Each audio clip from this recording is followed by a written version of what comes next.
آپ حضرت سے گزارش ہے سورہ فاتحہ پڑھ کر مرحوم الحاج حسین علی الطاف اور عاصم صاحب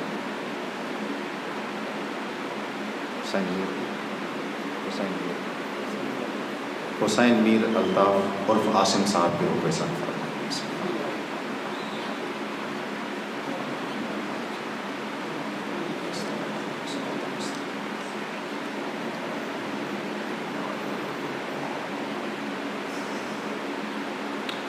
اعوذ باللہ من الشیطان الرجیم بسم اللہ الرحمن الرحیم الحمد للہ رب العالمین والصلاة والسلام والتحیۃ والاکرام علی خیر الانام وعلی اہل بیتہ الطیبین الطاہرین المعصومین الذين أذهب الله عنهم الرجس وطهرهم تطهيرا واللعنة على أعدائهم أجمعين يا رب الحسين بحق الحسين اشف صدر الحسين بظهور الحجة أما بعد قال مولانا الحسين عليه السلام في شأن أصحابه ما رأيت أصحابا أبر وأوفى من أصحابي صدق مولانا الحسين عليه السلام صلوات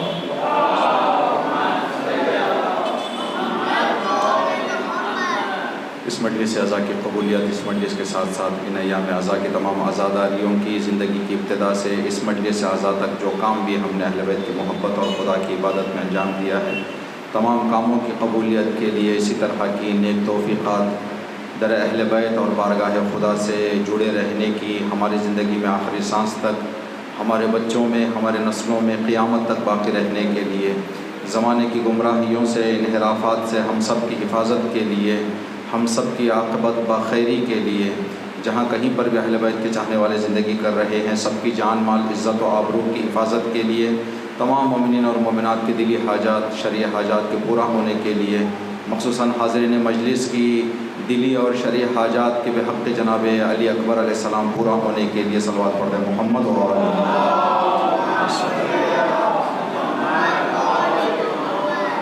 جناب علی اکبر کی شہادت کے صدقے امام زمانہ کی سلامتی اور امام زمانہ کے جلد ظہور کے لیے صلوات پڑھتے ہیں محمد اور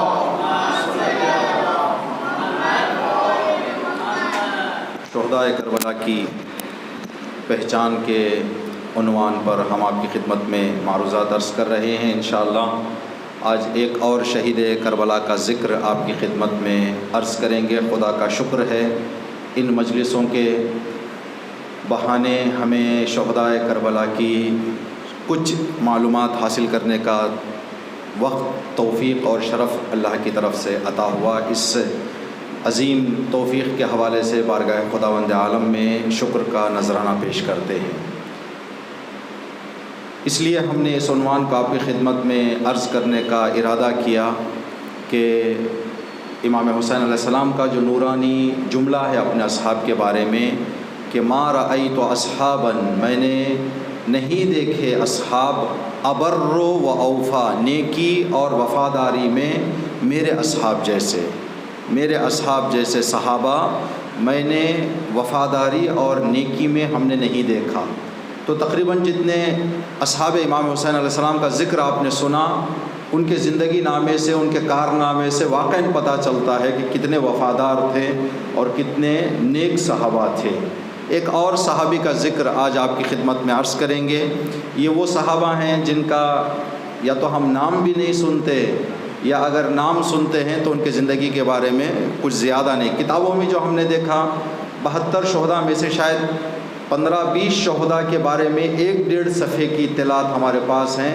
باقی شہداء کے بارے میں 3-4 لائن سے زیادہ کچھ لکھا نہیں گیا ہے لیکن امام حسین علیہ السلام نے اپنے اس عظیم خطاب میں کہ جیسے اصحاب مجھے ملے ویسے میں نے نہیں دیکھے، تو تمام صحابہ کو آپ نے شامل کیا ہے۔ جس عظیم صحابی کا ذکر آج ہم آپ کی خدمت میں کرنے جا رہے ہیں، شہید کربلا جناب عابس ابن ابی شاکر ابی شبیب شاکری، آپ کا نام عابس ہے، آپ کے والد کا نام ابی شبیب، اور آپ کا تعلق قبیلہ شاکری سے ہے۔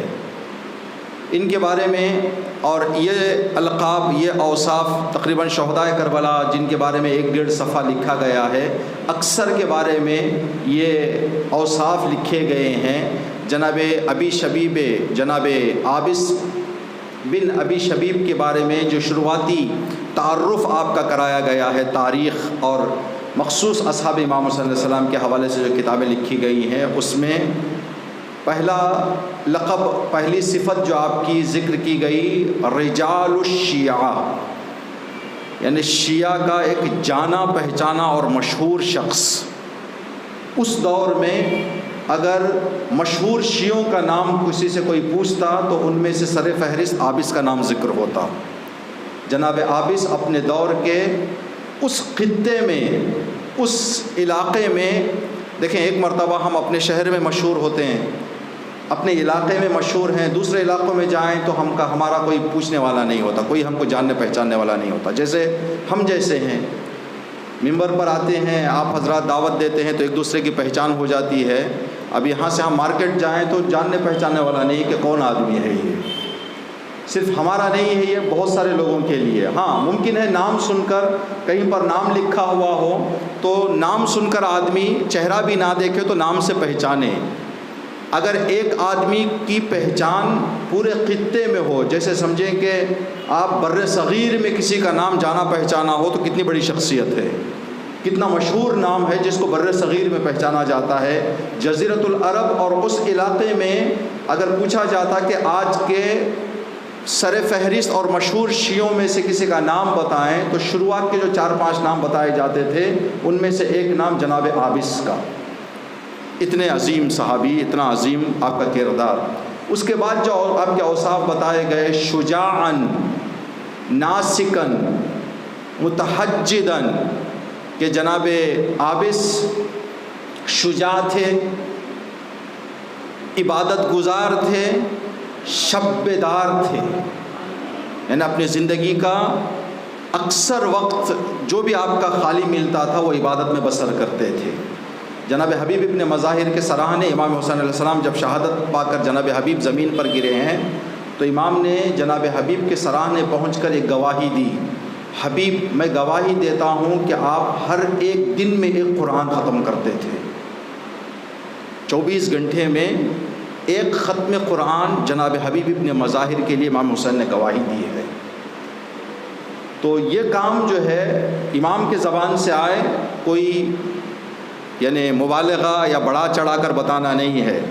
ممکن ہے بچوں کے ذہن میں سوال آئے کہ ہم اگر قرآن پڑھنے کے لیے بیٹھتے ہیں تو تقریباً 1 پارہ پڑھنے کے لیے ہم کو 1 گھنٹہ چاہیے، تو قرآن میں ہے 30 پارے، 30 پارے حبیب پڑھتے تھے 24 گھنٹے میں۔ چلیں کہیں کہ 24 گھنٹے میں، ہر گھنٹے میں 24 گھنٹے میں پورا قرآن ختم کرتے تھے، کیا دوسرے کام نہیں کرتے تھے؟ سب سے پہلی بات یہ ہے کہ جناب حبیب ابن مظاہر حافظ قرآن تھے۔ ابھی آپ حضرات جو آدمی قرآن سیکھ رہا ہے اس سے کہیں الحم کا سورہ پڑھیں، وہ 5 منٹ ٹائم لگائے گا، 4 منٹ ٹائم لگائے گا، لیکن جس کو حفظ ہے اس سے کہیں کہ الحم کا سورہ پڑھیں، وہ 30 سیکنڈ میں پڑھ دے گا۔ وہ حافظے سے جو آدمی پڑھتا ہے اس کی رفتار تیز ہوتی ہے۔ اور جناب حبیب اور حبیب جیسے عابس جیسوں کا رویہ اور طریقہ یہ تھا، جیسے آپ گھر سے مجلس کو آئے، راستے میں کچھ سوچتے ہوئے آئے، آپ وہ کچھ گنگناتے ہوئے آئے، کچھ فکر کرتے ہوئے آئے، حبیب جیسے لوگ گھر سے محفل میں جاتے تھے، قرآن پڑھتے ہوئے آتے تھے۔ تو یہ جو چلتے پھرتے آپ روزانہ ایک قرآن ختم کر لیا کرتے تھے، جناب امام حسین علیہ السلام نے حبیب ابن مظاہر کے بارے میں یہ گواہی دی ہے۔ شہدائے کربلا اکثر جن کا ہم نے یہاں پر ذکر کیا، سب کے بارے میں لکھا ہوا ہے یا اکثر کے بارے میں لکھا ہوا ہے کہ راتوں کو عبادتوں میں گزارا کرتے تھے، شب بیداری میں گزارا کرتے تھے۔ تو اس سے ایک جملہ ابھی بیٹھے بیٹھے خیال آیا کہ جو انسان خدا سے زیادہ لو لگاتا ہے وہی انسان معرفت کے ساتھ امام تک پہنچ سکتا ہے. مسجدوں سے دور رہنے والا کبھی امام تک نہیں پہنچ سکتا، مصلی سے دور رہنے والا کبھی امام تک نہیں پہنچ سکتا.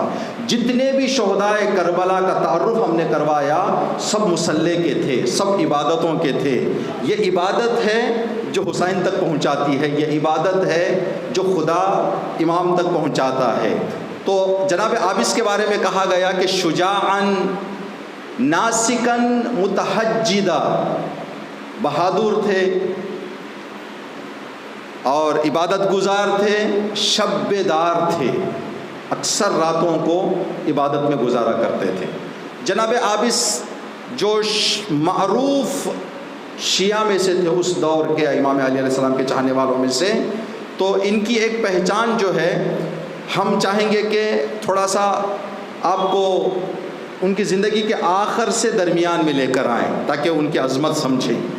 جناب عابس کی شجاعت کے بارے میں ملتا ہے کہ یزید ملعون نے اعلان کیا تھا کہ بعض لوگوں کے قتل کے بارے میں یزید نے مخصوص انعام کا اعلان کیا تھا. جیسے امام حسین علیہ السلام کہا تھا کہ اگر دوسرے شہداء کے سر کو کوئی لائے 1,00,000 روپے انعام لے گا، امام حسین کا سر کوئی لائے 10,00,000 روپے انعام لے گا.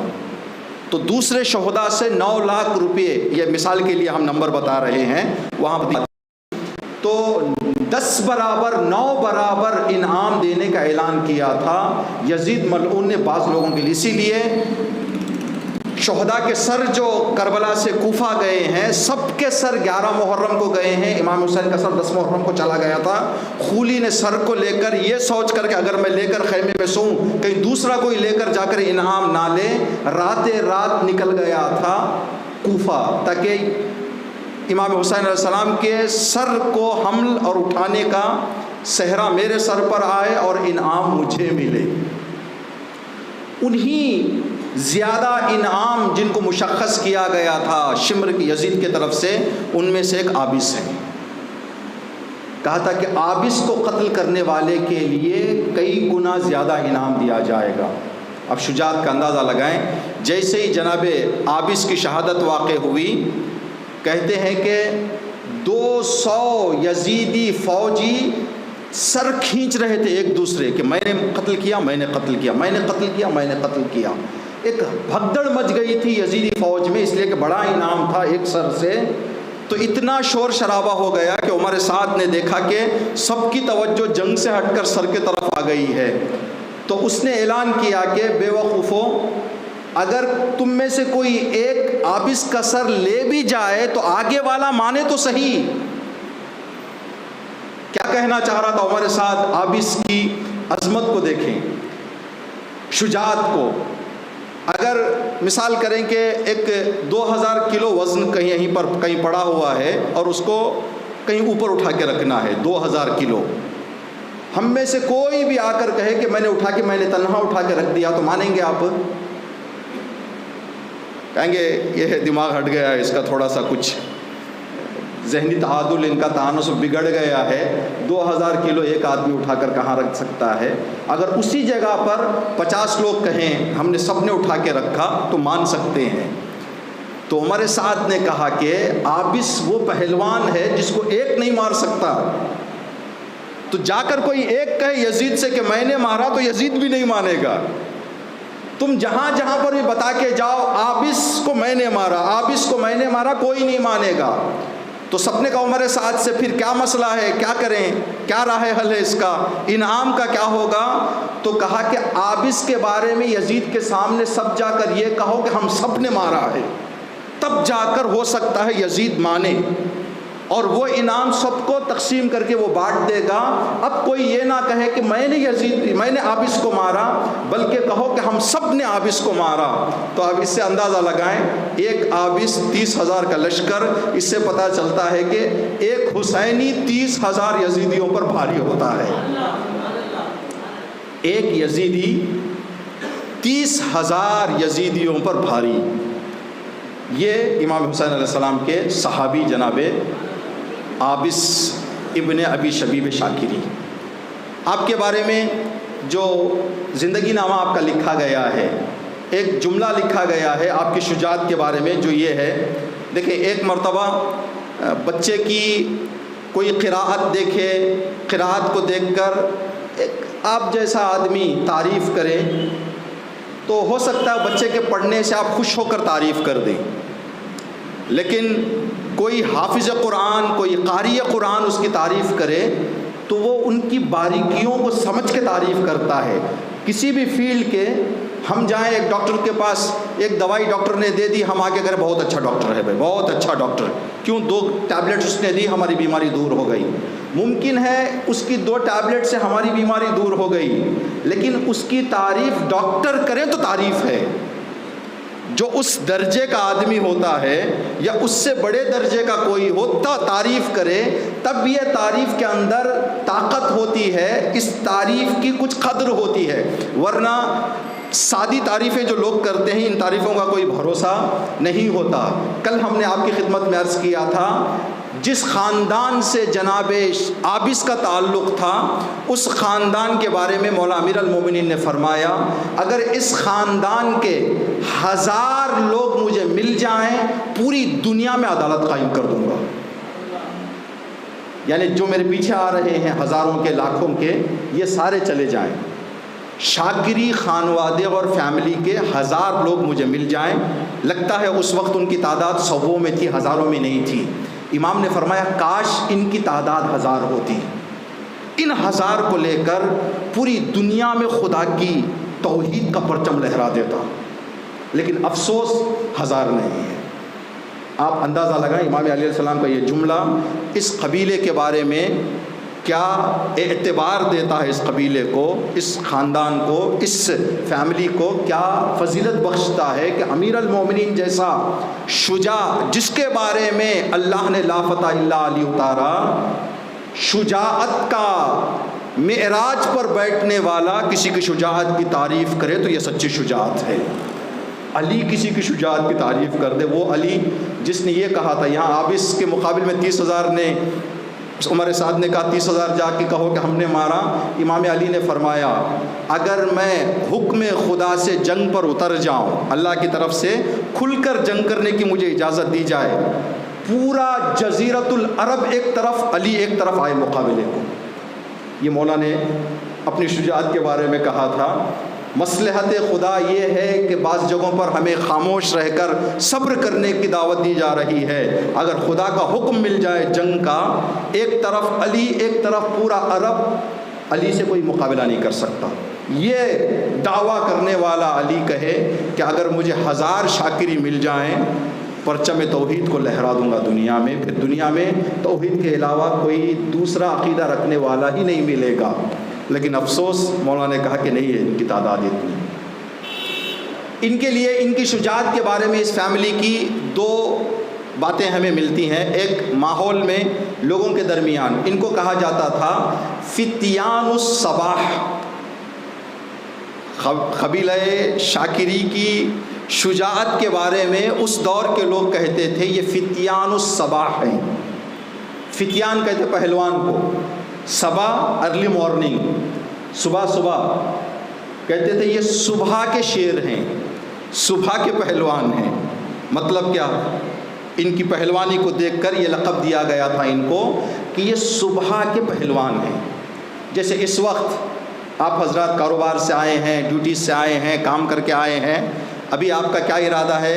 انشاءاللہ مجلس میں ہم شرکت کی ہے، مولا کا یہ شرف حاصل ہوا ہمیں، تبرک کھائیں گے، اگر تبرک ہے جائیں گے گھر، جو بھی شام ہے ہمارا لنچ ہے، ڈنر کریں گے، تھوڑی دیر سو جائیں گے اس لیے کہ تھکے ہوئے ہیں۔ ٹھیک، جب صبح اٹھیں گے تو اب اور صبح آپ کا کیا فرق ہو جائے گا؟ صبح انرجی نہیں، طاقت نہیں، فریش ہیں آپ، ہر کام کرنے کے لیے تیار ہیں۔ صبح تیار آدمی جو ہوتا ہے وہ طاقت، انرجی، قوت، فکر سب اس کی آمادہ ہوتی ہے، شباب پر ہوتی ہے۔ شاکری قبیلے کے بارے میں بتایا جاتا ہے کہ ان کی طاقت ہمیشہ ایسا ہوتا تھا جیسا یہ صبح اٹھ کر آئے ہیں، یعنی تھکان کا نام ہی نہیں تھا، سستی کا کوئی تصور ہی نہیں تھا۔ جب بھی ان کو لڑنے کے لیے کہا جائے تو ایسے لڑتے جیسے صبح صبح کوئی تیار ہو کے آرام کر کے طاقت لے کر انرجی پا کر ریفریش ہو کر آیا ہو. تو یہ کبھی بھی میدان جنگ میں سستی اور تھکان کا کبھی احساس ہی ان کے زندگیوں میں نہیں تھا. جناب شاکری فیملی کے بارے میں ایک اور، جب عابس میدان میں آئے، میدان میں آنے کے بعد ایک ظالم یزیدی لشکر کا جس کا نام ربیع نے عابس کو آتے ہوئے دیکھا، سامنے کھڑا ہوا تھا فرنٹ لائن پہ، دیکھا کون آ رہا ہے، جائیں گے مقابلے کے لیے. جب نگاہ عابس پر پڑی، دوڑ کے پیچھے بھاگا، بھاگتے بھاگتے کہہ رہا تھا اسد الاسود آ رہا ہے، شیروں کا شیر آ رہا ہے. جناب عابس کے بارے میں یزیدی لشکر کا سپاہی کہتا ہے، دوڑ کے پیچھے بھاگ کے ڈر کے گھبرا کر عابس کا چہرہ دیکھ کر کہ نہیں بھائی. پھر اس نے جاتے جاتے اعلان کیا جو بھی زندگی سے تھک گیا ہے سامنے جائے، جو بھی مرنا چاہتا ہے جائے. بھائی کوئی زندگی چاہتا ہے پیچھے آ جائے، مرنا چاہتا ہے عابس کے مقابل میں جائے، اس لیے کہ عابس کے مقابل میں جو گیا وہ ختم. جملہ جو اس نے استعمال کیا، جیسے ہم 8ویں امام علی رضا علیہ السلام کے بارے میں استعمال کرتے ہیں، خداوند عالم کے بارے میں استعمال کرتے ہیں، ارحم الراحمین، رحم کرنے والوں میں سب سے زیادہ رحم کرنے والا. 8ویں امام کے بارے میں کہتے ہیں شمش الشموس، سورجوں کا سورج. عابس کے بارے میں یزیدی لشکر نے کہا اسد الاسود، شیروں کا شیر، بہادروں کا بہادر، شجاعوں کا شجاع. اس کا اگر آسان ترجمہ آپ کی خدمت میں عرض کریں، جس سے بھیڑیے ڈریں وہ شیر ہے، جس سے شیر ڈریں وہ عابس ہے، پہلوان جس سے ڈرے ہیں وہ عابس ہے. اب ایسا عظیم صحابی امام حسین کے ساتھ ہے. اب پھر جب جنگ کی بات آ گئی ہے، شجاعت کی بات آ گئی ہے، تو شجاعت کی بات کو جناب عابس کی مکمل کر دیں جتنا کتابوں میں لکھا گیا ہے. جب عابس میدان میں آئے، دیکھا کہ کوئی فوجی نہیں آتا. دستور یہ تھا، ادھر امام حسین کا لشکر، ادھر یزید کا لشکر، ادھر سے امام حسین کا ایک صحابی آتا، سپاہی آتا، ادھر سے یزید کا ایک سپاہی آتا، دونوں میں جو قتل ہو جاتا پھر دوسرا آدمی آتا اس کے مقابل میں.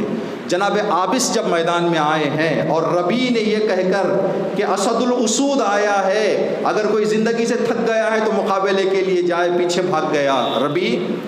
تو دیکھا جناب عابس نے میدان میں کھڑے ہو کر کے ایسے لگتا ہے جیسے کہ یزیدی فوج پر سکتہ آ گیا ہے، کسی میں حرکت نہیں، سب جہاں تھے جیسے تھے ویسے ڈر کے کھڑ گئے ہیں کہ ایسے نہ ہو کہ عمر سعد کہے تم جاؤ، کسی کا نام لے لے. گھبرا کر سب کے کلیجے منہ پر آ گئے تھے. حالت یہ ہو گئی تھی لشکر یزید کی. جناب عابس نے دیکھا کہ نہیں کوئی آنے والا نہیں ہے، تو ایک جملہ کہا الا رجل، تمہارے میں کوئی مرد نہیں ہے کیا؟ آؤ، اگر مرد ہے تو آؤ. الا رجل، تمہارے میں کوئی سپاہی نہیں ہے، تمہارے میں کوئی مرد نہیں ہے، کوئی بہادر نہیں ہے، کوئی جوان مرد نہیں ہے، آؤ اگر ہے. عابس کھڑا ہوا ہے میدان میں. جب دیکھا کوئی نہیں آ رہے ہیں تو جناب عابس نے تھوڑا سا ڈسکاؤنٹ دیا اپنی شجاعت میں.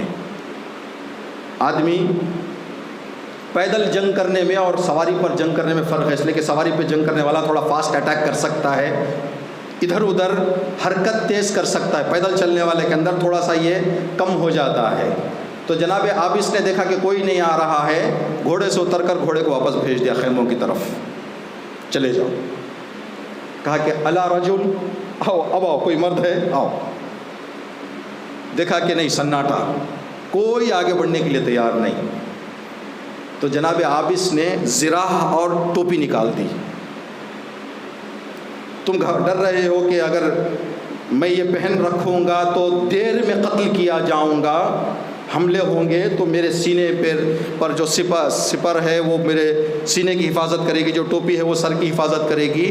ٹوپی نکال کر، زرہ نکال کر سائڈ میں رکھ کر کہا الا رجل، اب کوئی ہے مرد؟ آؤ. تنہا، خالی، بغیر سواری، بغیر دفاعی سامان کے، بغیر دفاعی افزار کے، میں خالی کھڑا ہوا ہوں، اگر کوئی مرد ہے تو آؤ. جب 3-4 مرتبہ یہ جملہ جناب عابس نے دہرایا تو عمر سعد نے دیکھا کہ اب بہت بڑی ذلت ہو رہی ہے، اگر اکیلا جائے تو سب کو قتل کر دیں گے، کیا کریں کیا؟ عمر سعد نے آہستہ سے اپنے سپاہیوں میں اعلان کیا کہ سب مل کر مار دو۔ 30,000 لوگوں نے اپنے ہاتھوں سے پتھر اٹھا کر عابس پر برسانا شروع کر دیے۔ اسی عالم میں جناب عابس کہتے ہیں جیسے ہی انہوں نے پتھر اٹھا کر حملہ کرنا شروع کیا، یہی ربی کہتا ہے اس طرف میمانہ کا لشکر، اس طرف میسرہ کا لشکر، سامنے قلب لشکر یزید فوج کا، جناب عابس صرف اپنے آپ کو جس طرف کا رخ موڑ کر آگے بڑھنے کا ارادہ کرتے، ادھر کی فوج بھاگ جاتی، تنہا بغیر کسی ساز و سامان کے عابس کھڑے ہوئے ہیں میدان میں، کسی کے اندر جرأت نہیں۔ جب عابس اس طرح سے لوگوں میں کھلبلی مچ گئی، جس طرف رخ کرتے اس طرف کا لشکر بھاگ جاتا، گر جاتا، ہنگامہ مچ جاتا، لوگوں میں گھبراہٹ آ جاتی۔ عمر سعد نے دیکھا کہ یہ کون سا شیر آ گیا میدان میں جس سے لوگ اتنا گھبرا رہے ہیں۔ جب عابس گئے سامنے تو ربی کہتا ہے کہ میرے سامنے سے گزرے عابس، میں نے کہا عابس 30,000 کا لشکر ہے، تلوار، نیزے، پتھر سب کچھ ہاتھ میں لیے ہوئے ہیں، تم کوئی دفاعی سامان کے بغیر اتنی ہمت سے کیسے تم آ رہے ہو؟ گھبراہٹ نہیں ہوتی تمہارے دل میں؟ تو جناب عابس نے کہا جس مولا کے عشق میں میں آیا ہوں اس کے عشق کے سامنے کوئی چیز مجھے نظر نہیں آ رہی ہے، میرے مولا کے عشق میں مجھے کوئی چیز نظر نہیں آ رہی ہے۔ آپ حضرات اگر بس میں بیٹھے ہیں، ٹریول کر رہے ہوں، بس میں ٹریول کرتے ہوئے آپ جو سیٹ میں بیٹھے ہیں، بازو آپ کا ایک دوست، آپ کا کلاس میٹ بیٹھے، نیند آ جائے آپ کے کلاس میٹ کو، وہ نیند میں سر آپ کے کاندھے پہ رکھ دے، کتنی دیر تک آپ سنبھالیں گے؟ 4 منٹ 5 منٹ خاموش رہیں گے ملاحظے میں، اس کے بعد سر ہلا کے کہیں گے بھائی کھڑکی کے پاس سر رکھ دو، ادھر نہیں۔ لیکن اسی جگہ پر آپ کا بیٹا بیٹھا ہوا ہو، وہ سر رکھ دے تو کہاں تک صبر کریں گے؟ پیمانہ لبریز بھی ہو جائے جگائیں گے نہیں بچے کو، اس لیے کہ بیٹا سو رہا ہے۔ دوست اور بیٹے میں فرق کیا ہو گیا؟ وہاں رابطہ تھا، عشق نہیں تھا، یہاں عشق آ گیا، عشق کے سامنے کوئی چیز نظر نہیں آتی۔ اصحاب حسین عشق میں ابنا ڈوب گئے تھے امام حسین کے، نہ تیر نظر آ رہی تھی، نہ تلوار، نہ بھوک نہ پیاس، ورنہ بھوکے اور پیاسے عابس کی اتنی شجاعت۔ جناب عابس کوفے میں رہتے تھے۔ جب جناب عابس کی جو پہچان ہے ان پہچانوں میں سے ایک آپ کا ایمان، آپ کی وفاداری اور آپ کی صداقت، قبیلہ شاکری کی۔ جب جناب مسلم کوفہ پہنچے، پہلی میٹنگ جناب مسلم نے جناب مختار کے گھر میں رکھی۔ اس میٹنگ میں بہت سارے کوفے والے تھے، تقریباً جو جناب مسلم نے خط میں لکھا 18,000 لوگ تھے، جنہوں نے جناب مسلم سے کہا کہ ہم امام حسین کی مدد کرنے کے لیے، امام حسین کا ساتھ دینے کے لیے پوری طرح تیار ہیں۔ جب لوگوں نے اعلان کیا کہ ہم تیار ہیں، ہم آئیں گے، ہم امام کا ساتھ دیں گے، جناب عابس بھی بیٹھے ہوئے تھے وہیں پر۔ جیسے ہی سب کی گفتگو ختم ہو گئی، عابس اپنی جگہ سے اٹھے۔ اٹھنے کے بعد جناب مسلم سے خطاب کر کے فرمایا، آپ کی صداقت، آپ کی ایمانداری اور آپ کی وفاداری کا اندازہ اس واقعے سے اور اس کے بعد ایک واقعہ اس واقعے سے پتہ چلے گا۔ جناب عابس نے کہا، اے سفیر حسین، یہ جو کہہ رہے ہیں ان کی زبان کی باتیں، ان کے دل میں کیا ہے خدا جانتا ہے۔ جناب عابس کے جملے ہیں۔ اب یہ آپ کا ساتھ دیں گے یا نہیں دیں گے، اس کی گارنٹی اور ضمانت تو میں نہیں لے سکتا۔ ممکن ہے میں کھڑا ہو کر کہوں حضرت مسلم اتنے لوگ آپ کے ساتھ ہیں، آپ جو کرنا چاہتے ہیں کر لیں، کیا معلوم ان کے زبانوں میں کیا ہے، دل میں کیا ہے۔ جب ان کی تاریخ پیچھے کہ امام علی کو دھوکہ دیا انہوں نے، امام حسن کو دھوکہ دیا، تو اب ان کے بارے میں کچھ نہیں بتاتا۔ اب میں اپنی بات بتا رہا ہوں جو میں ہوں، اس لیے کہ ہر آدمی اپنے ارادے کو، نیت کو جانتا ہے۔ جناب مسلم، میں آپ کے ہاتھ میں بیعت کر کے وعدہ کر رہا ہوں، جب بھی آپ مجھے بلائیں گے لبیک کہوں گا، اور جب بھی آپ مجھے میدان میں بھیجیں گے، جسم میں جب تک سانس چل رہی ہے اور بدن میں جب تک خون کا آخری قطرہ ہے، میں آپ کی حفاظت میں جنگ کروں گا۔ یہ میرا اعلان ہے۔ اب لوگوں کا کیا ہے؟ اور یہ سب جو کام کر رہا ہوں میں، ایسے نہیں کہ لوگ میری تعریف کریں یا کوئی مجھے بڑا کہے، شجاع کہے، کچھ نہیں، صرف یہ سب کام میں کر رہا ہوں خدا کے لیے، میرا خدا راضی ہو جائے بس۔ یہ جناب عابس کا ایمان اور عابس کی وفاداری، صداقت، سچائی کے ساتھ۔ اب ان کے دلوں میں کیا ہے کیا معلوم؟ ایک آدمی کوئی وعدہ کر دے، سب کہیں گے ہم آپ کے ساتھ ہیں، تو کیا معلوم کہ سب ساتھ ہیں۔ 8ویں امام کے زمانے میں، 6ٹھے امام کے زمانے میں ایسے واقعات پیش آئے جن واقعات میں لوگوں نے آ کر کہا مولا کیوں آپ قیام نہیں کرتے ظالموں کے خلاف، ہم آپ کے ساتھ ہیں۔ امام نے فرمایا ٹھیک، کون کون ساتھ ہیں؟ کہا 4000 لوگ ساتھ ہیں۔ پکا؟ امام نے کہا پکا۔ خراسان کے لوگ گئے تھے، 6ٹھے امام سے کہا پکا۔ کہا ایک چھوٹا سا امتحان لے لوں؟ کہا مولا بسم اللہ۔ امام نے کہا کہ ہارون رقی تنور جلاؤ۔ تنور روٹی بنانے والا، آگ روشن کی گئی۔ امام نے خراسانیوں سے کہا جا کے تنور میں بیٹھ جاؤ۔ کہا مولا ہم جان دینے کے لیے آئے ہیں، جلنے کے لیے تھوڑی آئے ہیں یہاں پر، ہم آئے ہیں آپ کی محبت میں، آپ کے عشق میں۔ تو ابھی امام یہ جملے کہہ رہے تھے، ہارون رقی باہر سے اندر آ رہے تھے۔ امام نے کہا ہارون جا کے تنور میں بیٹھ جاؤ۔ ہارون جا کر تنور میں بیٹھ گئے۔ اب خراسان والوں کا خیال مر گیا، جل گیا، ہو گیا بندہ بیچارہ، پتہ نہیں کتنے بچے تھے، کیا زندگی تھی، چلی گئی، تنور میں بیٹھ کر کوئی بچتا ہے۔ جب لوگوں کے خیال کو امام رضا امام 6ٹھے امام نے پڑھا کہ یہ لوگ ایسے خیالات کر رہے ہیں، سب کو لے کر تنور کے قریب گئے، کہا کہ ہارون باہر آ جاؤ۔ دیکھا آگ کے شعلوں میں تسبیح پڑھ رہے ہیں ہارون۔ امام نے فرمایا اس درجے کے ایمان کے تمہارے پاس کتنے ہیں؟ کہا مولا ایک بھی نہیں، کیوں جھوٹ کہوں، ایک بھی نہیں ہے۔ تو جناب عابس نے سچائی بتائی، مولا ان کی کیا حالت ہے مجھے نہیں معلوم۔ اور اس جملے سے علماء نے لکھا ہے کہ جناب عابس کو یہ بات پتہ چل گئی تھی کہ یہ لوگوں کی باتیں اور ان کے ارادے الگ ہیں، یہ زبان سے کہہ رہے ہیں لیکن اگر ان کو لالچ دے دی جائے، دھمکا دیا جائے، ڈرا دیا جائے، یہ سب میدان چھوڑ کر بھاگ جائیں گے، جناب عابس نے کہا۔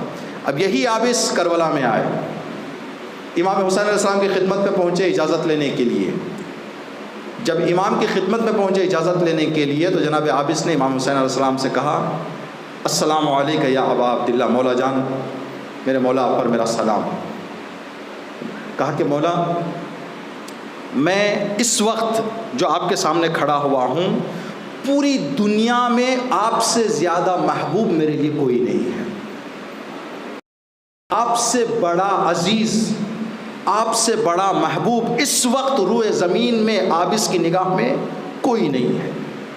مولا اگر آپ مجھے جنگ کی اجازت دیں، میں آپ کے سامنے گواہی دے رہا ہوں، یہ گواہی جناب عابس نے اپنے زبان پر جاری کی، امام حسین نے تصدیق کی، اس سے جناب عابس کے ایمان کا اندازہ لگتا ہے۔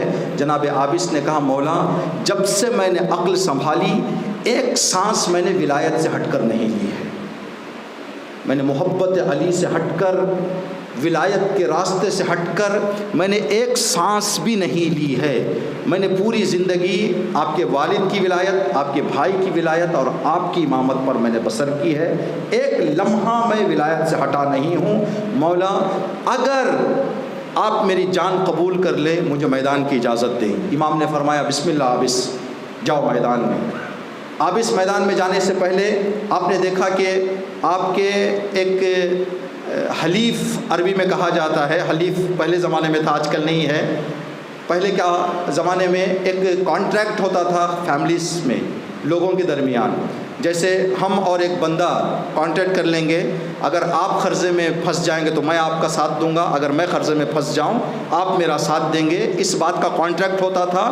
اگر بے وفائی کرنے والے کے لیے بہت بڑا دھبا ہو جاتا تھا کہ اس نے وعدہ کر کے قسم کھا کر ساتھ دینے کا اظہار کر کے مکر گیا، بگڑ گیا، ایسے آدمی کی کوئی عزت نہیں ہوتی تھی معاشرے میں اس وقت۔ جناب شوذب اور عابس کے درمیان ایک کانٹریکٹ تھا، کہا کہ جب بھی میں آپ کے لیے کوئی مانگ کروں کسی وقت تو آپ کو پورا کرنا پڑے گا، اگر آپ کسی خاص موقع پر کوئی مانگ مجھ سے کرے تو میں پورا کروں گا۔ اس وعدے کے مطابق دونوں اس وقت امام حسین کے ساتھ تھے، جناب شوذب اور جناب عابس۔ جناب عابس نے کہا کہ شوذب میرے اور تمہارے درمیان ایک وعدہ ہے، یاد ہے؟ کہا ہاں یاد ہے۔ کیا؟ کہ آپ کسی بھی موقع پر ایک مانگ کریں گے تو میں وہ مانگ سے درگزر نہیں کروں گا، وہ مانگ میں پوری کروں گا۔ کہ اس وعدے کے مطابق آج میں آپ سے ایک مانگ کر رہا ہوں، ابھی اس وقت آپ کا کیا ارادہ ہے؟ کہا میرا ارادہ یہ ہے کہ میری جان مولا پر قربان کروں۔ جناب عابس نے کہا کہ الحمدللہ مجھے یہی امید تھی آپ سے، تو میں آپ سے یہ چاہتا ہوں میرے نگاہوں کے سامنے آپ کی شہادت ہو، آپ کی شہادت کا درد میرے سینے پر آئے، اس درد پر صبر کر کے خدا کی بارگاہ میں جاؤں۔ آپ جائیں شہادت پیش کریں۔ یہ جملہ جناب عباس نے اپنے بھائیوں سے کہا تھا، تینوں بھائیوں سے کہا تھا اے میرے بھائیوں، آپ میرے سامنے شہید ہو جاؤ تاکہ آپ کی شہادت پر صبر کا اجر لے کر خدا کی بارگاہ میں جاؤں۔ دیکھیں دنیا میں صبر ایک ایسا عظیم صفت ہے زندگی کی، ہم جنت میں جائیں گے انشاءاللہ امام حسین علیہ السلام کی مجلسوں کے صدقے میں۔ جب جنت میں جائیں گے، جنت میں آنے والوں کو جو وہاں کے نگہبان ہیں، وہاں کے دربان ہیں، وہاں کے پاسبان ہیں جنت کے، وہ نہیں کہیں گے نمازی حضرات آ جائیں، روزے دار حضرات آ جائیں، حاجی حضرات آ جائیں، بلکہ جو ان کو عنوان دے کر پکارا جائے گا جب اندر آئیں گے جنت والے، تو پاسبان کھڑے ہو کر جو خوش آمدید کہیں گے، ویلکم کریں گے جنت والوں کو، سلام علیکم بما صبرتم، تمہارے صبر پر سلام ہو، آ جائیں اندر۔ اس لیے کہ صبر، ہم جب صبر کی بات کرتے ہیں تو صبر کا مطلب یہ ہے کہ کوئی مصیبت آ جائے تو ہم بیٹھ جائیں گھر میں، اللہ اللہ کیا ہو گیا کیا ہو گیا، یہ صبر نہیں ہے۔ چلتے چلتے اگر جھوٹ بولنے کا موقع آ جائے، جھوٹ سے بچنے کے لیے بھی صبر چاہیے۔ صبر، اماموں نے فرمایا مصیبت پر صبر کرنا آسان ہے، گناہوں پر صبر کرنا مشکل ہے۔ اگر آدمی گناہوں پر صبر کرنے کا اپنے اندر مادہ پیدا کر لے تو یہ سچا صبر ہے۔ جھوٹ سے بچنا، رشوت سے بچنا، ربا اور سود سے بچنا، یہ بہت بڑا صبر چاہیے۔ ممکن ہے ایک ربا کا پیسہ لے کر آدمی کا کام درمیان سے اونچا پہنچ جائے گا، لیکن جو پیسہ لے رہا ہے وہ پیسہ ناجائز ہے، تو یہاں پر آدمی کو اسی حالت میں رہ کر اپنے آپ کو قناعت میں زندگی کر کے صبر کرنا، یہ بہت بڑا۔ امام کے زمانے میں ابی عمیر نام کے ایک صحابی گزرے ہیں۔ ابی عمیر اتنے مولا کے چاہنے والے تھے، ان کے پاس جو پیسہ تھا، کہتے ہیں کہ اس زمانے کے 1000 مالدار لوگوں کا پیسہ ایک جگہ جا کر جمع کریں تو ابی عمیر اکیلے کو اتنا پیسہ تھا، بلینر اس وقت کے۔ لیکن امام علی علیہ السلام اور خاندان اہل بیت کے پکے چاہنے والے، حکومت نے دیکھا کہ ابی عمیر لوگوں کو مدد کرتے ہیں، امام کا بہت سپورٹ کرتے ہیں، بہت ساتھ دے رہے ہیں، تو حکومت طاقت استعمال کر کے جناب ابی عمیر کا پورا پیسہ کسی جھوٹے الزام میں غصب کر لیا۔ اتنی حالت خراب ہو گئی جناب ابی عمیر کی، 3 وقت کا کھانا نہیں تھا۔ جو آدمی کے پیسوں سے لاکھوں کے گھر میں یتیم پلتے تھے، اب اس کی حالت یہ ہو گئی ہے اس کے گھر میں خود کھانا نہیں ہے۔ امام نے دیکھا کہ کئی دن سے ابی عمیر مسجد نہیں آ رہے ہیں، کہا کہ مولا، سوال کیا امام نے، ابی عمیر کیوں نظر نہیں آتے؟ تو کہا کہ مولا ابی عمیر کے پاس ایک ہی کپڑا ہے، اگر دھل کر پہن لیں تو پہن لیں، ورنہ جب تک وہ سوکھتا نہیں بدن پر کپڑا نہیں ہے ابی عمیر کے، اسی لیے زیادہ باہر نہیں نکل رہے ہیں۔ امام نے کہا اللہ اکبر، کیا حالت ہو گئی میرے چاہنے والے کی۔ پھر امام نے فرمایا ابی عمیر کو صبر کی تلقین دے دو۔ امام نے فرمایا کہ صبر کریں۔ ایک چاہنے والا آیا، اس کو پتہ چلا کہ ابی عمیر اس مشکل میں ہیں۔ وہ آدمی کاروبار کا تھا، قرض اس نے لیا تھا ابی عمیر سے کاروبار کے لیے، قرض الحسنہ۔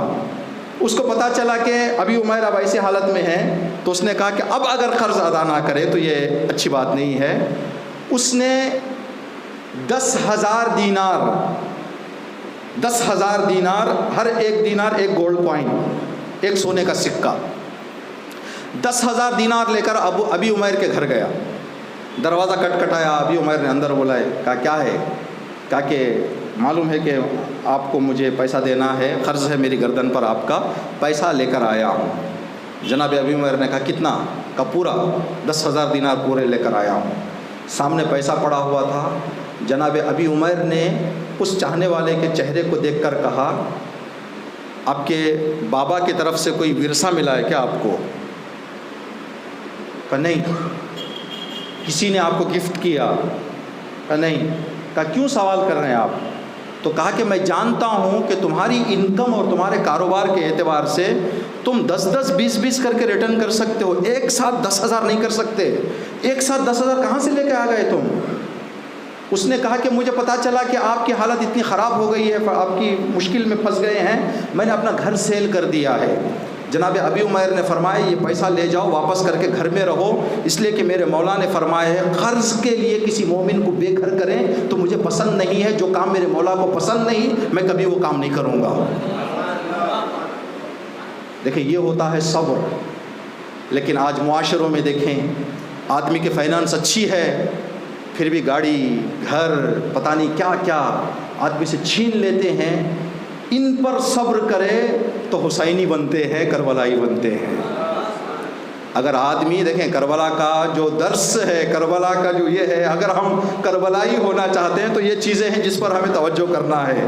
جناب عابس نے کہا کہ مولا اگر آج کے زمانے میں کوئی محبوب میرے لیے ہے تو آپ ہیں، اور میں جناب شوذب سے کہا کہ شوذب جاؤ اپنی جان میرے سامنے قربان کرو، آپ کے کٹے ہوئے سر زخمی بدن کو دیکھ کر جو درد میرے دل کو پہنچے گا اس درد کے ساتھ خدا سے جا کر ملوں گا۔ پھر ایک جملہ شوذب سے جناب عابس نے کہا کہ شوذب زندگی چھوٹی ہے، آخرت کا سفر بڑا ہے، میرا زاد راہ کم ہے، بس ایک دن باقی رہ گیا ہے، میں کیا جمع کروں۔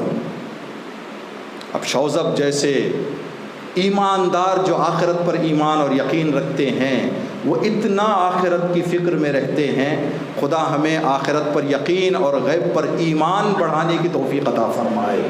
مولا امام حسین علیہ السلام جب ان اصحاب کی شہادت کو دیکھتے تو میرے مولا کے دل کو، اس لیے کہا گیا ہے جو درجہ امام حسین علیہ السلام کے لیے، امام سے پوچھا گیا مولا شاید یہ 10ویں امام کا واقعہ ہے، ابتدائی مجالس میں بھی ہم نے آپ کی خدمت میں عرض کیا تھا، امام 10ویں امام کی طبیعت ناساز ہو گئی، سامرہ میں تھے، تو آپ نے اپنے ایک چاہنے والے کو بلایا، بلانے کے بعد پیسہ ہاتھ میں دے کر کہا کہ میری طبیعت ناساز ہو گئی ہے، اب یہ پیسہ لے کر جلدی سے ایک سواری لو، کربلا جا کر امام حسین کے گنبد کے نیچے میری شفا کے لیے دعا کرو۔ 10ویں امام نے ایک چاہنے والے کو کربلا جا کر دعا کرنے کے لیے کہا، چاہنے والے نے امام کا حکم تھا مان گیا، باہر نکلتے نکلتے کہا مولا میں چلا جاؤں گا لیکن ذہن میں ایک سوال آ گیا، ممکن ہے پورا راستہ وہ سوال مجھے پریشان کرے، ایک سوال کا جواب دے دیں میں سن کر چلا جاؤں گا۔ کہا بتاؤ کیا سوال ہے؟ مولا آپ یہاں ہاتھ اٹھا کر دعا کر دیں شفا مل جائے گی، لیکن مجھے کربلا جانے تک کا سفر کیوں آپ مجھے بھیج رہے ہیں؟ امام نے فرمایا اس کی 2 وجہ ہے، ایک یہ ہے کہ ظالم لوگوں کو کربلا سے دور کرنا چاہ رہا ہے، میں چاہتا ہوں کربلا باقی رہے، اس طرح سے کربلا کی اہمیت لوگوں تک پہنچے، اور دوسری بات یہ ہے، وجہ یہ ہے کہ ہم بھی نجات کی کشتی ہیں لیکن میرے جد حسین کی کشتی کی رفتار تیز ہے، کلنا سفن النجا ولکن سفینۃ الحسین اوسع واسرع، ساری کشتیاں ہم ہدایت کی کشتیاں نجات کی کشتیاں ہیں لیکن حسین کی کشتی کی رفتار تیز ہے۔ کتنی تیز ہے حسین کی کشتی کی رفتار، جس نے امام کے لشکر کو پکڑ کر راستے سے کربلا کو پہنچایا تھا، ویسا آدمی آ کر صرف ایک جملہ کہے مولا معاف کر دیں، حسین سینے سے لگا لیتے ہیں، اتنا کریم رحیم میرا مولا حسین ہے۔ اب امام کے دل پر کیا کیا زخم امام لے کر اس دنیا سے گئے، اکبر کی شہادت، اصغر کی شہادت، عباس کی شہادت، عابس کی شہادت، زہیر کی شہادت، حبیب، مسلم ابن اوسجہ، اون محمد، 3 دن کی پیاس، بھوک، بچوں کا العطش، وہ منظر، وہ لوگوں کی بے وفائی، کیا کیا درد میرے حسین کے سینے میں تھا۔ آیت اللہ بہجت کہتے ہیں کہ جتنا کربلا کا مصائب ہم نے کتابوں میں پڑھا اور سنا ہے، جو کربلا میں ہوا ہے اس کے مقابل میں یہ کچھ نہیں ہے۔ اور امام نے فرمایا ہم زخموں کے دردوں کو سمجھ سکتے ہیں، حسین کے دل کے درد کو نہیں سمجھ سکتے کہ حسین کے دل کے درد کو کیا ہوگا۔ خدا نہ کرے کسی گھر میں کسی عزیز کا، بیٹے کا، ماں کا، باپ کا انتقال ہو جائے، ہم جا کر تسلیت تو دے سکتے ہیں، لیکن گھر والوں کے دل پر اس کی جدائی کا کیا درد پہنچا ہے، یہ درد کا ہم احساس نہیں کر سکتے۔ ہم اکبر کے سینے پر تو رو سکتے ہیں، حسین کے درد دل کو کیا سمجھ پائیں۔ وہ حسین جس کے بارے میں ملتا ہے جناب سلمان فارسی، امام حسین علیہ السلام کی کم سنی کا دور تھا، مدینہ تھا، دھوپ کا وقت تھا، لوگ گھروں میں بیٹھے ہوئے تھے۔ جناب سلمان کہتے ہیں کہ کوئی کام ضروری آ گیا تو میں باہر نکلا۔ جب میں چل رہا تھا میں نے دیکھا کہ ایک کونے سے کسی بچے کے رونے کی آواز آ رہی ہے۔ میں نے اپنے رخ کو موڑ کر دیکھا تو میری آنکھوں نے تعجب کیا کہ نواسہ رسول حسین ایک سائے میں بیٹھ کر اس وقت رو رہے ہیں۔ قریب گئے، کہا کہ مولا آقا آپ پر میری جان قربان، تنہائی میں بیٹھ کر کیوں آنسو بہا رہے ہیں؟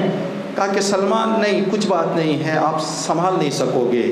کہا مولا اگر آپ اس حقیر کو شرف دیں، اس لیے کہ آپ کے نانا نے مجھے آپ کے خانوادے کا کہا ہے، منا اہل البیت مجھے کہہ دیا ہے، اللہ میں دعا کروں گا کہ میں سنبھال لوں، بتائیں کیا بات پر آپ آنسو بہا رہے ہیں؟ جناب امام حسین علیہ السلام نے 6-7 سال کی کم سنی کے دور میں جناب سلمان سے کہا کہ سلمان ایک مرتبہ میں نانا کے پاس گیا تو نانا نے مجھے گود میں بٹھا کر کہا کہ حسین جب تو بڑا ہوگا تو تجھے اللہ ایک بیٹا دے گا جس کا نام تو علی اکبر رکھے گا، جب وہ 18 سال کا ہو جائے گا تیری نگاہوں کے سامنے وہ بچہ شہید ہو جائے گا، بیٹا صبر کرنا۔ جناب امام حسین فرماتے ہیں کہ سلمان بیٹھے بیٹھے وہ مجھے منظر یاد آ گیا، میرا بڑھاپا ہوگا، میرا جوان ہوگا، میری غربت ہوگی، کیسے سنبھال پاؤں گا؟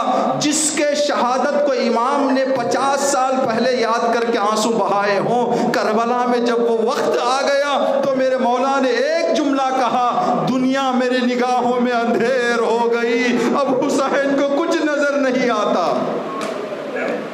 اجرکم اللہ، خدا آپ کو کوئی غم نہ دے، خدا جناب علی اکبر کی جوانی کے صدقے میں ہماری قوم کے جوانوں کی حفاظت کرے، راہ علی اکبر پر چلنے کی توفیق عطا فرمائے، ہمارے جوانوں کے عقیدے اور ایمانوں کی حفاظت فرمائے۔ اللہ جناب علی اکبر کی شہادت کے صدقے میں جناب علی اکبر کے لیے ایک جملہ لکھا ہوا ہے، دل کرتا ہے جب یہ مصائب پڑھتے ہیں تو ہم آپ کے دلوں کو، احساس کو تھوڑا سا قریب کرنے کے لیے، اللہ نہ کرے کسی باپ کو یہ وقت دکھائے۔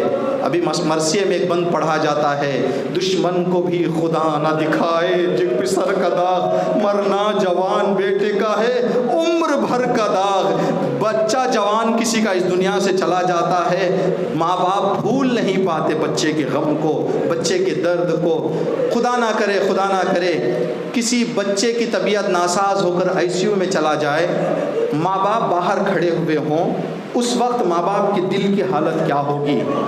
ایک نگاہ بچے کو کریں گے، چہرے پر اداسی ہوگی، دل میں ڈر ہوگا، تڑپ ہوگی، گھبراہٹ ہوگی، بار بار شیشے سے اپنے جوان کو حسرت کی نگاہ سے دیکھیں گے، ہاتھوں کو اللہ کی بارگاہ میں بلند کر کے کہیں گے پروردگارا میرے جوان کو میرے واپس لوٹا دے، پروردگار میرے جوان کی جوانی کی حفاظت کر۔ ماں باپ یہ جملے کہنا شروع کر دیتے ہیں، وہاں جو ماں باپ کھڑے رہتے ہیں صرف دل میں ارمان، حسرت، ڈر، گھبراہٹ ہوتی ہے۔ مقتل میں لکھا ہوا ہے جب جناب علی اکبر گھوڑے پر بیٹھے، امام حسین کی حالت ایسی ہو گئی تھی کہ امام اکبر کو ایک حسرت کی نگاہ سے دیکھا، فنظر الحسین الیہ نظرا آئسا، امام نے جناب علی اکبر کو سر سے لے کر پیر تک ایک حسرت کی نگاہ ڈالی۔ جب دیکھا کہ اب دل میں سنبھالنے کی طاقت نہیں، ہاتھوں کو اٹھا کر فرمایا پروردگار تو گواہ رہنا، میرا اکبر میدان میں جا رہا ہے، وہ اکبر جو صورت میں، سیرت میں، اخلاق میں میرے نانا جیسا تھا۔ جب بھی نانا کی زیارت کا میرا دل کرتا میں اکبر کو دیکھ لیا کرتا، لیکن اب میرا اکبر مقتل کی طرف طرف جانے کے لیے تیار ہو گیا ہے۔ جناب علی اکبر نے فرمایا بابا جان کے مقتل میں اجازت ہے جنگ جانے کی؟ امام حسین نے فرمایا بیٹا اکبر میری طرف سے تو اجازت دے دوں گا، اس لیے کہ میں نے دوسروں کو اجازت دے دی ہے، اگر میں دیر کروں ممکن ہے کوئی کہے کہ سب دوسرے صحابہ کو امام نے جلد اجازت دے دی، اپنے بیٹے کو دیر اجازت دی، کہیں تاریخ میں یہ نہ لکھا جائے۔ بیٹا میری طرف سے تو اجازت ہے، لیکن بیٹا میں جانتا ہوں تو جانتا ہے کہ تو زینب کی گود میں پلا ہے، جاؤ پھوپھی اماں سے اجازت لے۔ جناب زینب کے قریب گئے جناب علی اکبر، پھوپھی اماں بابا کی غربت مجھ سے دیکھی نہیں جاتی، پھوپھی اماں اجازت دے دیں۔ جناب زینب نے فرمایا بیٹا میرے دل کے لیے مشکل سخت ہے کہ 18 سال جس کو میں نے پالا ہو وہ مجھ سے جنگ کی اجازت، شہادت کی اجازت مانگے، لیکن کیا کروں دین پر وقت آ گیا ہے، بھائی غریب ہو گیا ہے، بیٹا میں تجھے اجازت دے دوں گی۔ خدا جانے قربان زینب کی محبت اور ام لیلا کی معرفت پر دعا مقتل میں لکھا ہوا ہے، ذاکرین فرماتے ہیں ماں ام لیلا تھی، زینب نے پالا تھا، چاہیے تو یہ تھا کہ زینب ام لیلا کو پرسا دے، تسلی دے، لیکن زینب کے قریب ام لیلا آئی، کہا کہ بی بی میں صبر کر لوں گی، کنیز وہ کنیز کا بیٹا، لیکن آپ صبر کریں اس لیے کہ آپ شہزادی ہیں۔ ام لیلا جناب علی اکبر کی ماں زینب کو تسلیت دے رہی تھی، صبر کی تلقین دے رہی تھی۔ جناب علی اکبر میدان میں نکلنا چاہ رہے تھے، امام نے روکا، کہا بیٹا اکبر بس آخری خواہش تیرے بابا کی یہ ہے، بیٹا جب جانا تو پیچھے مڑ مڑ کر بابا کو دیکھ لیا کر بیٹا، تھوڑا میرے دل کو آرام مل جائے۔ جناب علی اکبر جاتے جاتے بار بار مڑ مڑ کر دیکھتے، امام آہستہ آہستہ کر کے 2 قدم بڑھا کر آگے جاتے، جب تھوڑا دور ہو گئے جناب علی اکبر، دیکھا اب باپ کو دیکھنا مشکل ہے، آگے بڑھنا چاہ رہے تھے، اچانک جناب علی اکبر کے کانوں میں کسی کے گرنے کی آواز آئی، اکبر رک گئے، مڑ کر دیکھا تو بابا ہیں جو زمین پر گر گئے ہیں۔ اکبر گھوڑے سے اتر گئے، بابا کے قریب آئے، بابا آپ نے تو رخصت کر دیا تھا، آپ نے سوار کر دیا تھا، پھوپھی اماں سے اجازت لے لی، ماں ام لیلا سے اجازت لے لی، بابا پھر یہ کیا حالت میں آپ کی دیکھ رہا ہوں۔ جناب امام حسین نے ایک جملہ کہا جو امام کے حالت کی بیان کے بازگوئی کرتا ہے، کہا بیٹا اکبر اگر تیرا بھی جوان بیٹا ہوتا، باپ کے دل پر ضعیفی اور غربت میں جوان بیٹے کی شہادت کا کیا عالم ہوتا ہے تجھے پتا چلتا، لیکن بیٹا جا اب میں تجھے رخصت کر رہا ہوں۔ جناب علی اکبر نکلے ہیں، جنگ کرنے کے بعد جناب علی اکبر جو واپس آئے، آنے کے بعد بابا سے کہا کہ بابا اگر ایک بوند پانی مجھے مل جائے ظالموں کو بتاؤں گا کہ میں حیدر کرار کا پوتا ہوں۔ علماء فرماتے ہیں جناب علی اکبر کو معلوم تھا کہ پانی نہیں ہے، پھر بھی کیوں آئے جناب علی اکبر؟ اس لیے آئے جو حالت باپ کی دیکھ کر گئے تھے، دوران جنگ اکبر کے خیال آیا کہیں میری جدائی سے بابا کی روح تو نہیں نکلی، حالت دیکھنے کے لیے آ گئے، اب میرا مولا بھی کریم، مولا رحیم، مولا کا بابا ایک قطرہ پانی مل جائے۔ امام نے فرمایا بیٹا اکبر اپنی زبان میری زبان میں دے دے۔ اکبر کی زبان، اکبر نے مولا کی زبان اپنی زبان میں لی اور فوراً زبان کی چھوڑ کر کہا مولا آپ کی زبان تو میری زبان سے زیادہ سوکھی پڑی ہے۔ مولا امام حسین علیہ السلام نے یہ عمل کیوں انجام دیا اس کے بارے میں بھی علماء لکھتے ہیں، جب کسی باپ کا چھوٹا بچہ ہوتا ہے، کم سینے میں باپ بچے کو چوم لیتا ہے، بوسہ دے لیتا ہے، گلے لگ جاتا ہے، لیکن جیسے جیسے بچے بڑے ہو جاتے ہیں باپ دیکھ کر صرف دل ہی دل میں خوش ہو جاتا ہے، بچپنے کی طرح بوسہ نہیں دیتا۔ 18 سال کے بیٹے کو کوئی باپ بوسہ نہیں دیتا، ہاں مخصوص وقتوں میں شاید دے دیں لیکن عام وقتوں میں نہیں۔ میرے مولا حسین نے اکبر کی وفاداری کو دیکھ کر چاہا ایک مرتبہ اکبر کے ہونٹوں کا بوسہ لے لے، کہا بیٹا زبان قریب کر دے تاکہ تیرے ہونٹوں کا بوسہ لے لوں، آخری وقت میں میرے دل کو آرام مل جائے کہ میں نے اپنے اکبر کا بوسہ لے لیا۔ اکبر میدان میں گئے، جنگ کی، برچی کا پھل سینے پر لگا، اکبر کے سینے میں تڑپ شروع ہوئی، اکبر نے تلوار چھوڑ دی، گھوڑے کی گردن میں باہیں ڈال دی، اب ظالم کے درمیان گھوڑا چلا گیا جناب علی اکبر کا، ظالموں نے جناب علی اکبر کی پشت پر وار کرنا شروع کیا تلواروں سے۔ جب امام حسین قریب پہنچے اکبر کا حال دیکھ کر فرمایا بیٹا کس نے تیرے بدن کو ٹکڑے خدا کسی باپ کو یہ منظر نہ دکھائے۔ جب جناب علی اکبر کے سرانے امام پہنچنا چاہ رہے تھے، تمام شہداء کے گرنے کے وقت جو جملہ کہا ہے اس میں اور جناب علی اکبر کے جملے میں ایک فرق ہے۔ سارے شہداء کہتے تھے السلام علیک یا ابا عبداللہ، السلام علیک یا اماں، السلام علیک یا اخا۔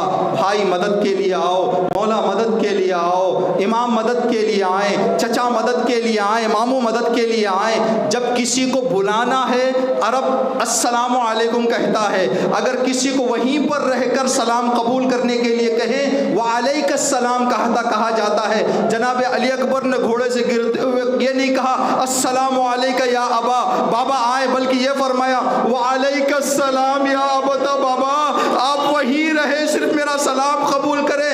اکبر آپ کیوں بابا کو بلانا نہیں چاہتے؟ کہا جو حالت میری ہو گئی ہے بابا سے دیکھی نہیں جائے گی، میرا بابا ضعیف ہے، میں جوان ہوں۔ جناب امام حسین قریب پہنچے، ایڑیاں لگڑ رہے تھے۔ جناب علی اکبر جان کنی کے قریب تھے، روح نکلنے کے قریب تھا۔ جناب علی اکبر کے قریب جب امام حسین پہنچے، اکبر نے سینے پہ ہاتھ رکھا تھا، آخری دھیمی آواز میں باتیں کر رہے تھے۔ کہا بیٹا میں سینے سے لگانا چاہتا ہوں، گلے لگانا چاہتا ہوں، ہاتھ سینے سے ہٹا دے۔ جناب علی اکبر نے کہا بابا آپ نہیں دیکھ پائیں گے۔ کہا بیٹا ہٹا تو صحیح، کیا ہو گیا؟ کہا بابا برچی کی انی سینے پر لگی ہوئی ہے۔ امام نے فرمایا بیٹا ہٹا دے، درد زیادہ ہوگا، میں برچی کی انی باہر کر دیتا ہوں۔ جناب علی اکبر نے ہاتھ ہٹائے، جناب امام حسین نے جناب علی اکبر کے سینے کی ٹوٹی ہوئی برچی کے سرے کو پکڑا۔ کہتے ہیں علماء فرماتے ہیں کہ نجف کا رخ کیا، بابا علی میری مدد کو آئی ہے۔ بابا در خیبر الگ مسئلہ تھا، غربت ہو، شہادت ہو، مصیبت ہو، جوان بیٹا برچی سینے میں ہو۔ امام نے برچی نکالی، ادھر برچی کے ساتھ اکبر کا کلیجہ نکل آیا۔ اکبر نے ایک ہچکی لی، بابا خدا حافظ۔ آخری جملہ جناب علی اکبر نے کہا بابا دادا علی آب کوثر لے کر آ گئے ہیں۔ کہہ رہے بیٹا اکبر میں تیری پیاس بجھا دوں گا۔ کیوں جناب علی اکبر نے یہ جملہ کہا؟ اس لیے کہ امام سے جب پانی مانگا تھا اکبر کو یہ احساس ہوا کہیں میرے بابا کو یہ درد نہ تڑ پائے کہ بیٹے نے پانی مانگا میں پانی نہیں دے پایا۔ باپ کا غم ہلکا کرنے کے لیے اکبر نے کہا بابا میں جا رہا ہوں لیکن دادا آ گئے ہیں، آب کوثر لائے ہیں اکبر کو سیراب کرنے کے لیے، بابا میں آپ سے جدا ہو رہا ہوں۔ الا لعنت اللہ علی القوم الظالمین سیعلم الذین ظلموا ای منقلب ینقلبون ربنا تقبل منا انک انت السمیع العلیم۔ ماتم حسین۔